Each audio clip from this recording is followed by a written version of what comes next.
The oven was burning. Hai stood at the broken window of the grand observatory and watched the sky turn red with fire. Her people had lived on this world for 8,000 years. They had built cities of crystal and light. They had created art and music that other species traveled across the galaxy to witness. They had never known war because they had never needed to know it.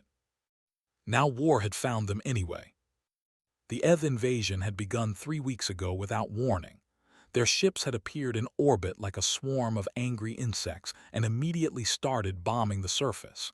They had no weapons to fight back. They had no soldiers to defend their cities. Their bodies were fragile things built for a gentle world with low gravity and thin air. They were scholars and dreamers, not warriors. Watched another explosion bloom on the horizon. That was the city of 2 million people had lived there yesterday. She did not know how many were still alive now. Her aide entered the room with his 4 slender arms wrapped around himself in the gesture of despair. His pale skin flickered with the blue light of grief. All could produce light from their bodies to show their emotions. It was beautiful in times of joy. In times of sorrow, it made their pain visible to everyone around them. Said, his voice barely a whisper, "The Galactic Council has responded to our request for aid." Turned to face him, what did they say? They have declined to intervene. They claim this is an internal sector dispute and falls outside their authority to act. Felt something cold settle in her chest. She had expected this answer, but hearing it still hurt. The Galactic Council was supposed to protect civilizations like hers. That was the entire purpose of its existence. But when the Eth came with their warships and their hunger for conquest, the Council had looked away. What about the Collective, she asked. They have a defense fleet. They have declared neutrality. They say they cannot risk war with the Eth over a species that offers them no strategic value. They claim our system falls outside their protection zone by 17 light years. They will not extend their borders for us. Closed her eyes. Every door was closing. Every hope was dying. Her people were being slaughtered, and no one in the galaxy cared enough to stop it. She thought of the children in the shelters beneath the cities, huddled together in the dark while the world above them burned. She thought of the elderly who could not run fast enough to escape the Eth ground forces. She thought of the millions already dead and the billions who would follow them. There must be someone, she said, someone who will help us. Hesitated. His lights flickered with uncertainty. There is one possibility, but I do not think you will approve of it. Tell me. The humans. Opened her eyes. The humans. She had heard of them, of course. Everyone in the galaxy had heard of them. They came from a small blue planet at the far edge of explored space, a world so hostile that most species could not survive on its surface for more than a few hours. Earth had gravity 6 times stronger than its atmosphere contained a gas called oxygen that was corrosive to most organic life. Its surface was covered in predators and natural disasters and extremes of temperature that would kill in minutes. The humans had evolved on this nightmare world. They had survived it. They had thrived on it. And that survival had made them into something terrifying. They are said. The Council has classified there as a Class 7 threat environment. Their bodies are built for violence. Their bones are dense as stone. Their muscles can crush our limbs without effort. They have a biological drive called persistence hunting that allows them to chase prey until it collapses from exhaustion. Everything about them is designed for combat and survival. I know what they are, said quietly. Then you know why we cannot ask them for help. Even if they agreed to come, how would we know they would not simply conquer us themselves? We would be trading one set of invaders for another. Walked to the star map that still glowed in the corner of the room. She found Earth easily. It was marked with a red warning symbol that the Council used for dangerous worlds. She stared at it for a long moment. Do you remember the incident at 4? She asked. Blinked his compound eyes. The colony that was attacked by pirates. Yes, The council refused to send help because the colony was too far from their patrol routes. The fleet was occupied elsewhere. For 3 days that colony called for help and no one answered. Then the humans came. Shifted uncomfortably. I remember. They lost 2 ships and 300 of their people breaking the pirate siege. They did not know they had never visited that colony. They had no treaty obligations and no strategic interests in the region. They simply heard that people were dying and they came to help. They bled and died for strangers they had never met. That does not mean they would do the same for us. Turn to face her aid. Perhaps not. But we have no other options. The council has abandoned us. Our neighbors have abandoned us. We can die quietly and let the Eth erase our civilization from history, or we can reach out to the one species that has ever shown they are willing to fight for people who cannot fight for themselves.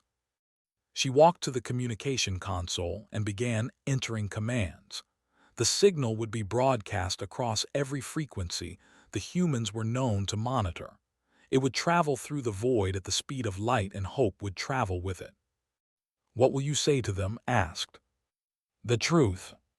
Finished entering the commands and paused with her hand over the transmit button. She thought about what she wanted to say. She thought about her people and their fear. She thought about the Eth ships in orbit and the death they rained down without mercy. She thought about the children in the shelters. Then she pressed the button and spoke. "This is High of the People. We are a peaceful civilization. We have no weapons. We have no soldiers. 3 weeks ago the Eth invaded our world and began killing us. We have asked the Galactic Council for help. We have asked our neighbors for help. Everyone has refused. We are dying. Our cities are burning. Our children are hiding in the dark while monsters hunt them. If anyone can hear this message, we beg you, please help us. We cannot save ourselves." The message ended. The signal flew out into the darkness between stars, and on the burning world of they waited to see if anyone would answer. 14 days later, someone did. Deep beneath the mountains of a continent called North America, in a facility called the United Nations Space Command Headquarters, Admiral Henry Brooks read the transmission for the 3rd time. He was an old man with hair and scars on his face from battles fought long ago. He had served in the human fleet for 40 years. He had seen things that would give most people nightmares, but something about this message made his chest feel tight. "How far?" he asked his executive officer. Commander Daniel Carter checked his console.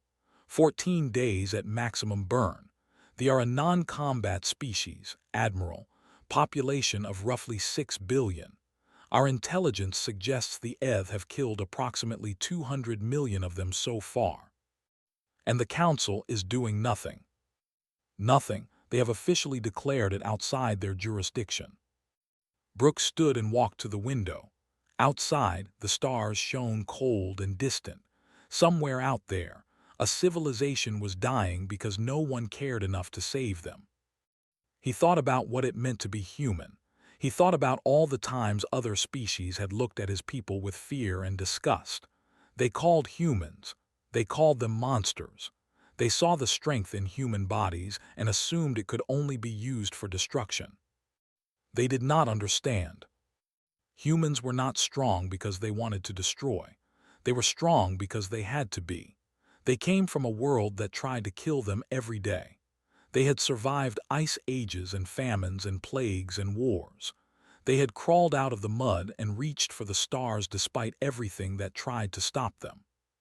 And they had done it by protecting each other. "Mobilize the 3rd Fleet," Brooks said. "All hands on deck. We leave in 6 hours. Carter stared at him. "Admiral, they are not our allies. We have no treaty with them. We have no obligations." "We have an obligation to every living being that asks us for help," Brooks replied. "We have an obligation to be better than the monsters everyone thinks we are. Signal all ships. Tell them we are going to war." The call went out across human space. It reached colonies on Mars and Titan. It reached mining stations in the asteroid belt. It reached generation ships drifting between distant stars. Everywhere it went, humans answered. They did not ask what they would gain.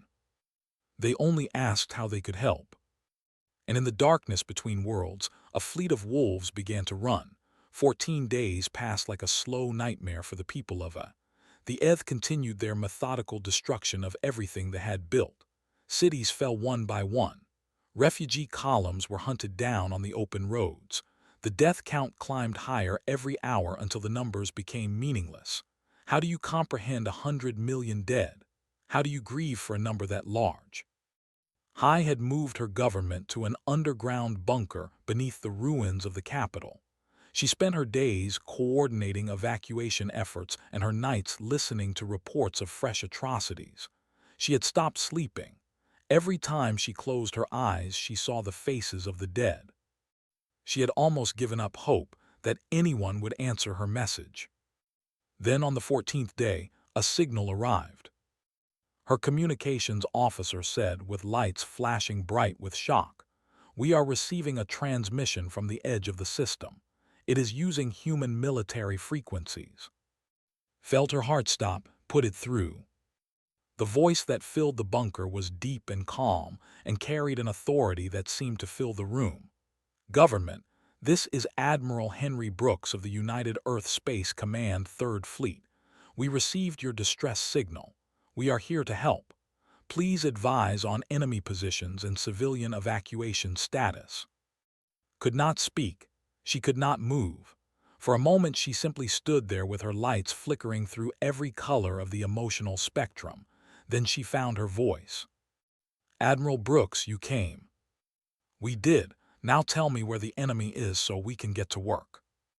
At the edge of the system, the human 3rd Fleet dropped out of hyperspace in perfect formation.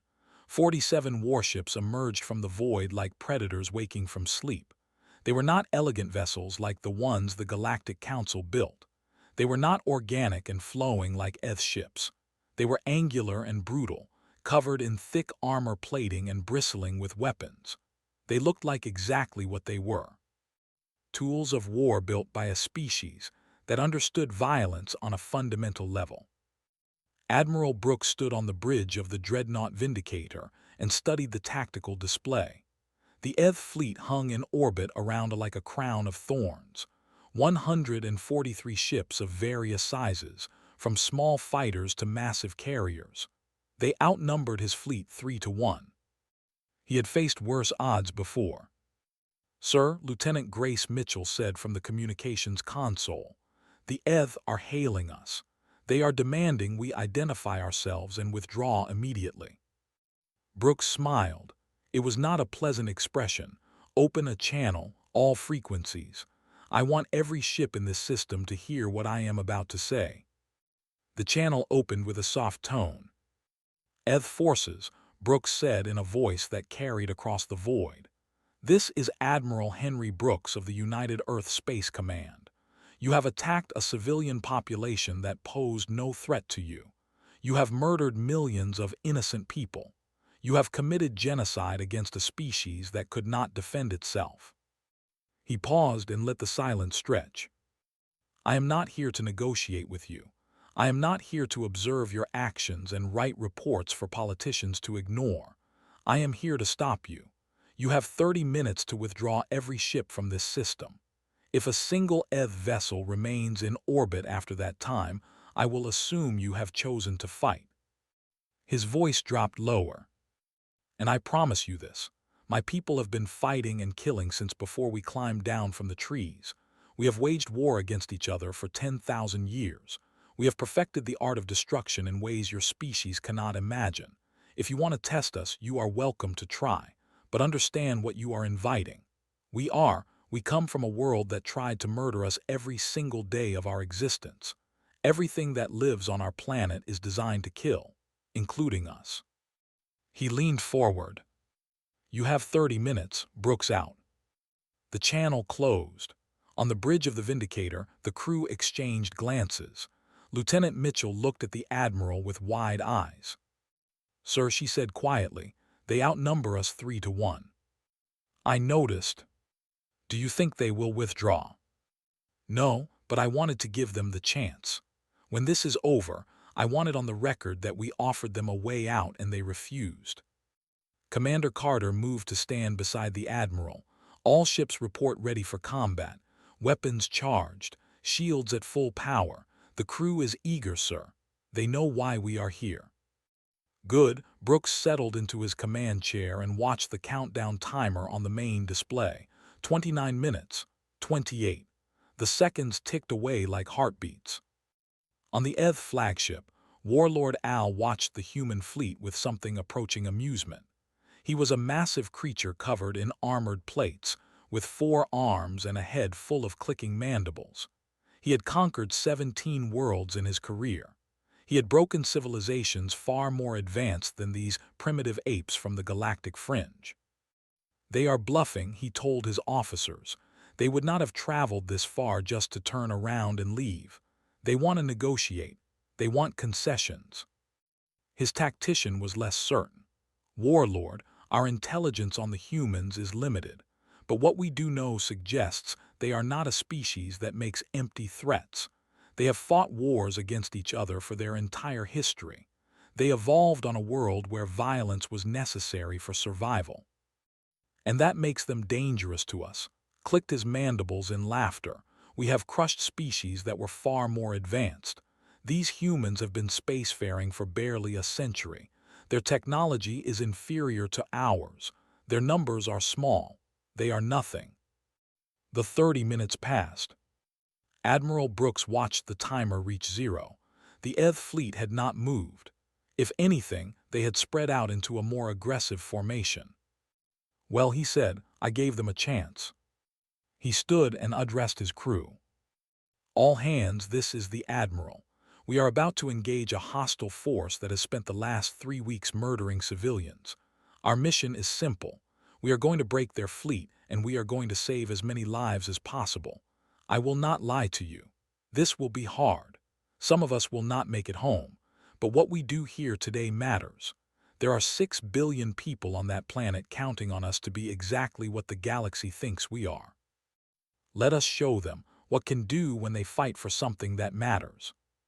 He turned to Carter. "All ships engage." The human fleet surged forward like a pack of wolves. They did not maintain the careful formations that other species used.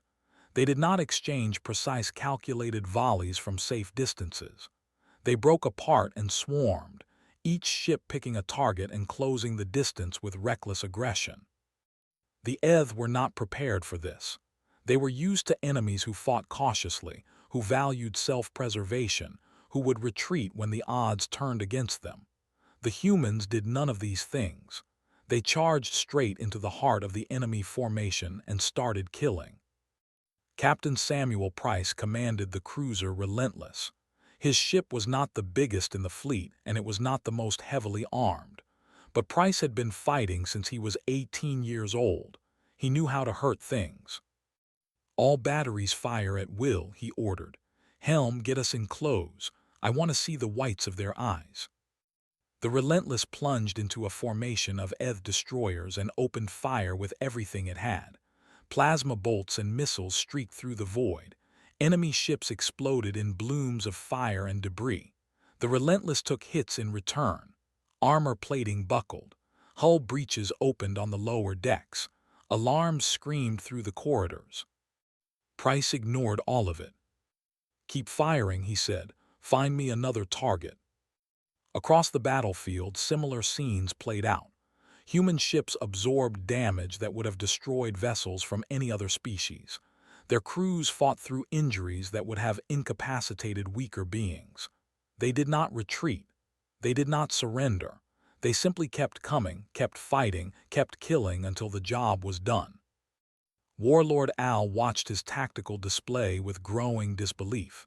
His ships were dying. His formations were breaking apart. The humans were tearing through his fleet like it was made of paper.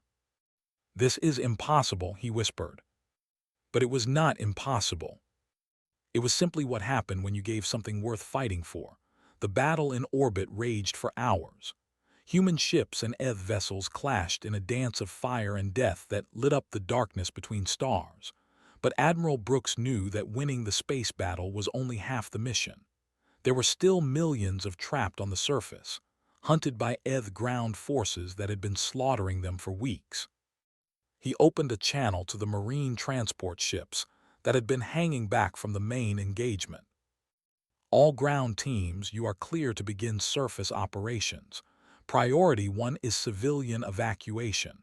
Find the survivors and get them to safety. We will handle the fleet. On board the transport ship Valiant, Dr. Wells checked her medical kit one last time. She was the chief medical officer for the ground teams, a woman in her 40s with steady hands and calm eyes that had seen more battlefield injuries than she could count. Around her, Marines were strapping on armor and checking weapons. Lieutenant Morgan was leading her escort squad. He was young, maybe 25, with broad shoulders and the kind of quiet confidence that came from knowing exactly what he was capable of. He caught her looking at him and nodded. "We will keep you safe, Doc. You just worry about the wounded." "I always do." The transport ships dropped through the atmosphere like falling stars. Below them, the surface of it was a patchwork of destruction. Cities that had once glowed with the gentle light of architecture were now dark and broken. Fires burned in the ruins. Columns of smoke rose toward the sky like the fingers of ghosts reaching for heaven. Wells felt her stomach tighten. She had seen war zones before. She had treated soldiers wounded in conflicts across human space. But this was different.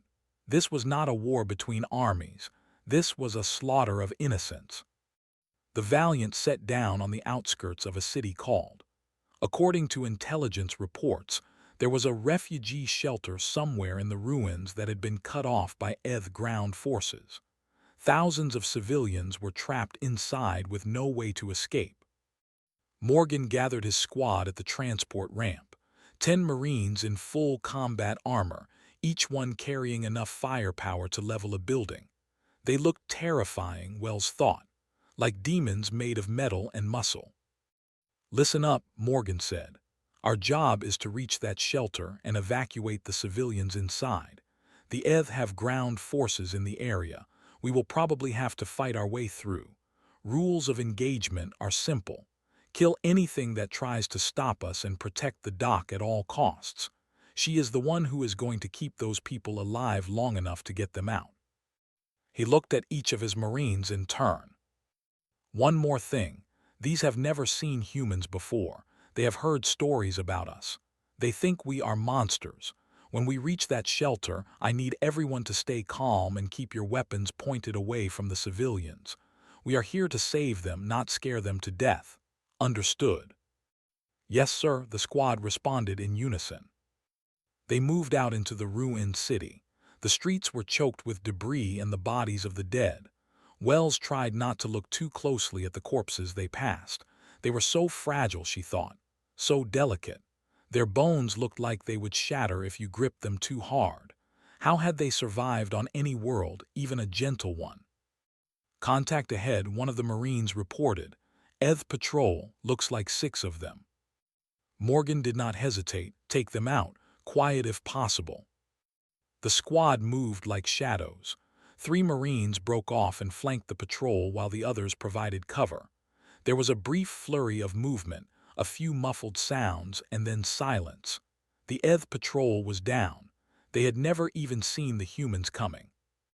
The squad pushed deeper into the city. They encountered 2 more patrols and eliminated both without taking any casualties. The were not expecting resistance. They had grown used to hunting civilians who could not fight back. They did not know how to handle predators who were better at killing than they were. Finally, they reached the shelter. It was a large building that had once been some kind of community center. The doors were sealed and the windows were dark. Morgan approached carefully and knocked on the main entrance. "Hello in there," he called out. "We are human soldiers. We are here to help you. Please open the door." Silence, then a trembling voice from inside. "How do we know you are telling the truth? How do we know you will not hurt us?" Morgan sighed. He looked at Wells, then at his squad. "You do not know," he admitted. "You have heard stories about us. You have heard that we are monsters from a death world. Maybe some of those stories are true, but right now there are ETH soldiers heading this way. If you stay in there, they will find you and they will kill you. If you come with us, we will protect you. That is the only promise I can make." More silence, then slowly the door opened. Wells would never forget what she saw inside. Hundreds were packed into the building. Old and young, families huddled together, children clinging to their parents. Their skin was flickering with the pale light of terror. They looked at the humans with wide, compound eyes full of fear. Morgan took off his helmet. He handed his rifle to another Marine. Then he walked slowly into the building with his hands open and visible. A young child was standing near the front of the crowd. She could not have been more than 5 or 6 years old by human standards. Her lights were flickering white with fear, and her small body was shaking. Morgan knelt down in front of her. He moved slowly, carefully, making himself as small and unthreatening as possible, which was difficult, given that he was twice the size of any adult in the room. "Hey there," he said softly, "what is your name?" The child stared at him. "Kirin." "Hi Kirin, I know I look scary. I know you have heard bad things about my people, but I promise you I am not going to hurt you. I am here to help. We all are." He reached into his pocket and pulled out a small wrapped candy. He always carried them on missions. He never knew when he might need to calm a frightened child. "Do you like sweet things?" he asked. "This is from my planet. It is called chocolate. Would you like to try it?" Kirin looked at the candy, then at Morgan, then back at the candy. Slowly, carefully, she reached out and took it. She unwrapped it with trembling hands and put it in her mouth. Her lights shifted from white to a surprised orange. "It is good," she whispered. Morgan smiled. "I am glad you like it. Now, Kirin, can you help me with something? I need to talk to the adults here. I need to tell them that we are going to take everyone somewhere safe. But they are scared of me just like you were. Do you think you could tell them that I am okay? That I am not a monster?" Kirin looked at him for a long moment. Then she turned to the crowd of terrified and spoke in her small, clear voice. "He is nice. He gave me chocolate. I do not think he is going to hurt us." It was such a simple thing. A child's trust, earned with kindness and candy. But it changed everything. The fear in the room began to fade. They started to move forward, started to listen as Wells and the Marines explained the evacuation plan. Outside, the sounds of battle echoed through the ruined city. ETH forces were closing in, drawn by reports of human activity. Morgan put his helmet back on and raised his rifle. "Doc," he said to Wells, "get them ready to move. We will hold the perimeter." The Marines took up positions around the shelter. When the ETH arrived, they were met with a wall of human firepower that stopped them cold. Marines who had been gentle and patient with frightened civilians became something else entirely when they faced the enemy. They became what evolution had made them: predators, killers. Sergeant Lane took 3 plasma bolts to her armor while shielding a group of children during the evacuation. She killed 9 ETH soldiers before her could reach her. When Wells tried to examine her wounds, Lane pushed her away. "I am fine," she growled. "There are civilians who need help more than I do." And that, Wells thought, was the thing the galaxy did not understand about humans. They were not monsters because they were strong. They were strong because they chose to be. They had evolved the ability to kill because their world demanded it. But they had also evolved the ability to love, to protect, to sacrifice themselves for others. They had called them. Today, they were learning that could also be angels. The battle lasted 4 days. 4 days of constant fighting in orbit and on the ground. 4 days of human ships trading fire with ETH vessels, while Marines fought through ruined cities to rescue civilians. 4 days of blood and fire and death that would be remembered for generations. By the end of the 4th day, the ETH fleet had been reduced to a fraction of its original strength. Over 200 enemy ships had been destroyed or disabled. The survivors had pulled back into a tight defensive formation around the warlord's flagship, a massive carrier that dwarfed every other vessel in the system. On the bridge of the Vindicator, Admiral Brooks studied the tactical display with tired eyes. He had not slept since the battle began. His officers had begged him to rest, but he refused. Not while his people were still fighting. Not while there were still civilians to save. Commander Carter approached with a data pad in his hand. Latest reports from the surface, sir. Ground teams have evacuated approximately 3 million civilians to safe zones. Ground forces have been pushed back from most major population centers. Lieutenant Morgan's team alone has rescued over 12,000 people. Brooks nodded. And our losses? 11 ships destroyed, 8 more with heavy damage. Ground casualties are at 237 dead, another 400 wounded. The numbers hit Brooks like a physical blow. Each one of those dead was someone with a family, with dreams, with a life that had been cut short. He had sent them here. He had asked them to fight and die for strangers. They knew what they were signing up for, Carter said quietly, reading his expression. Every single one of them volunteered. They knew the risks and they came anyway. That does not make it easier. No, sir, it does not. Brooks turned back to the tactical display. The flagship hung in the center of his screen like a wounded beast surrounded by its last defenders. It was time to end this. Signal all ships, he said. Full assault on the enemy flagship. I want every gun we have pointed at that carrier. We take it down, we break their spine. The human fleet moved like a single organism. 23 warships converged on the formation from multiple angles, pouring fire into the defending vessels. One by one, the defenders fell. Their shields collapsed under the relentless barrage. Their hulls cracked and broke. Their crews died in the cold dark of space.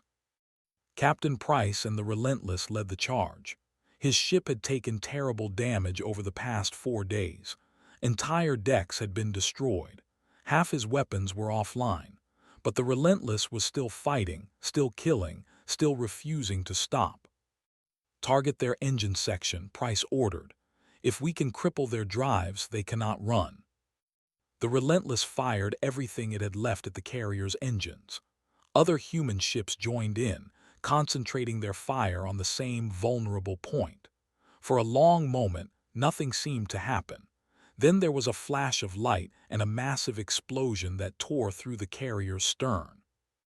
The flagship went dark. Its engines were dead. Its weapons fell silent.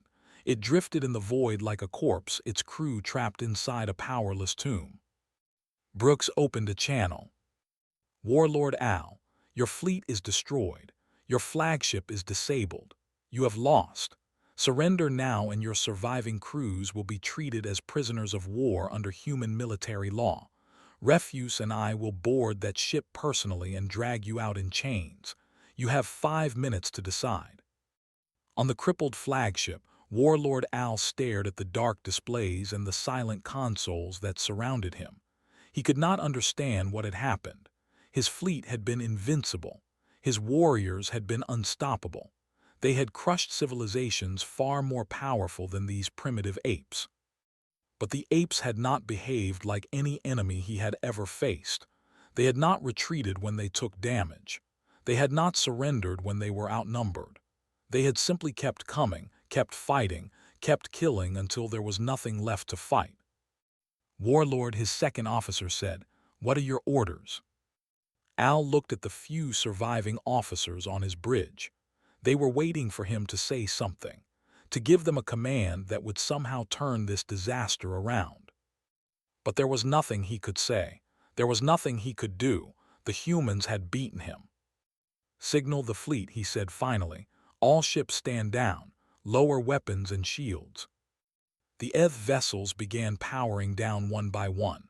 On the bridge of the Vindicator, cheers erupted as the crew realized what was happening. The enemy was surrendering.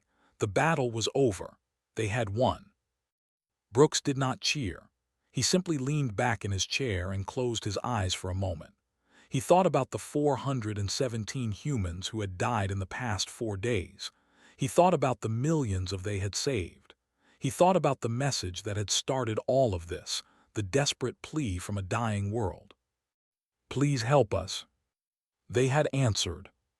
The next few hours were a blur of activity. Human ships moved to secure the surviving ETH vessels. Marines boarded the disabled flagship and took Warlord Al into custody. Medical teams rushed to treat the wounded, both human and. Brooks finally allowed himself to be convinced to rest, but only after he had personally visited the medical bay to check on his injured crew. He walked among the beds and spoke to each wounded soldier, thanking them for their service, telling them that their sacrifice had mattered. On the surface of the news of the ETH surrender spread quickly.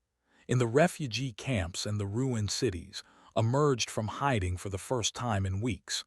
They looked up at the sky and saw human ships maintaining a protective orbit above them. They were safe. High requested a meeting with Admiral Brooks. It was arranged for the following day in the ruins of the capital city, the same place where the Grand Observatory had once stood. Brooks arrived with a small honor guard. He was exhausted, his uniform rumpled, dark circles under his eyes. But he stood straight and walked with the steady pace of a man who knew his duty and had done it. Was waiting for him. She was smaller than he had expected, her body fragile and delicate, her skin flickering with soft light. But there was strength in her eyes, the strength of someone who had watched her world burn and refused to give up. "Admiral Brooks," she said, "my people owe you a debt we can never repay. You came when no one else would. You fought and died for strangers. I do not know how to thank you." Brooks was quiet for a moment. He looked at the ruins around them, at the scars of war that marked the once beautiful city. "You do not owe us anything," he said finally. "We did not come here for payment or gratitude. We came because you asked for help and we could give it. That is what we believe, that the strong should protect the weak, that those who can help have a duty to do so." Lights flickered with an emotion Brooks could not identify. "The galaxy calls you," she said. "They say you are monsters from a nightmare planet. They fear you." Maybe they should. Brooks met her eyes. "We are capable of terrible things. Our history is full of violence and cruelty. We have done horrible things to each other over the centuries. But we have also done wonderful things. We have built civilizations and created art and reached for the stars. We are not just our capacity for destruction. We are also our capacity for love and sacrifice and hope." He offered his hand in the human gesture of friendship. "We would like to be your friends, if you will have us." Looked at his hand. She knew what the gesture meant. She had studied human culture in the weeks since she had sent her message into the void. Slowly, carefully, she reached out with one of her slender arms and grasped his hand. His grip was gentle, careful. He could have crushed her bones without effort, but he held her hand as if she were made of glass.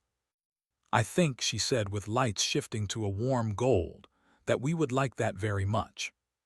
Behind them, the sun was setting over the ruins of but for the first time in weeks, it felt like a sunrise, like the beginning of something new. They had come, and they had brought hope with them.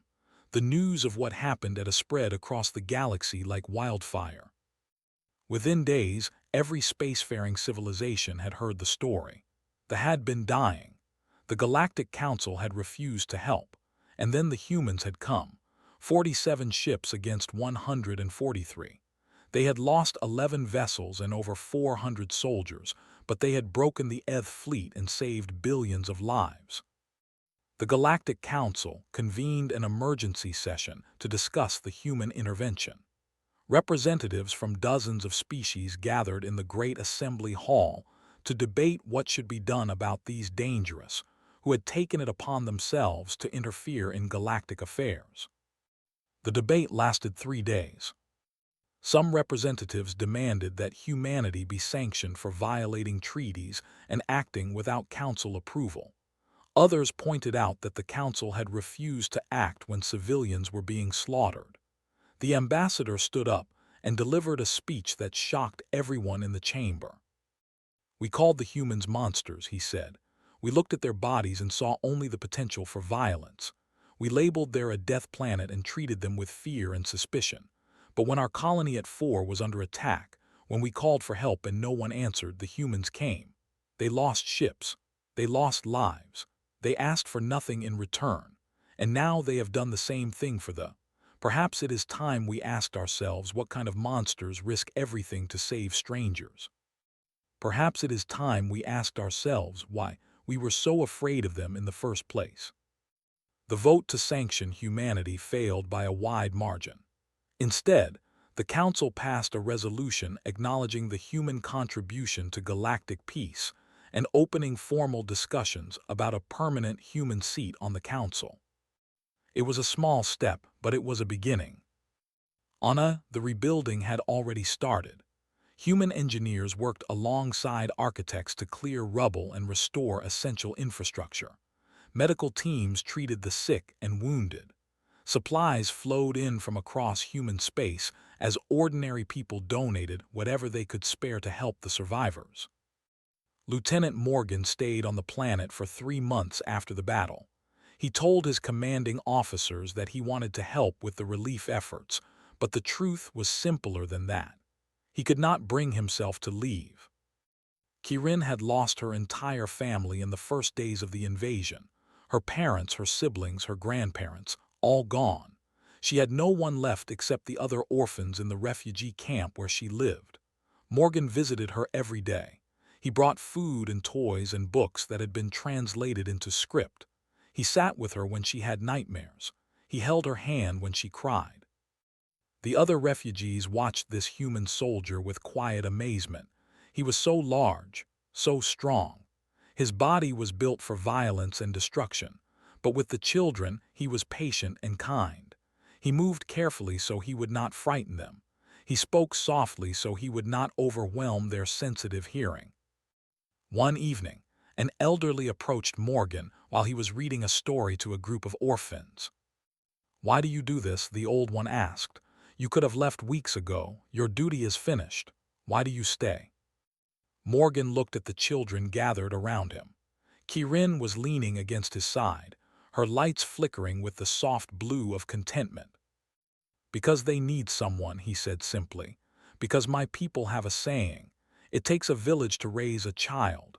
These children lost their villages, so I figure maybe I can be part of a new village for them, just for a little while."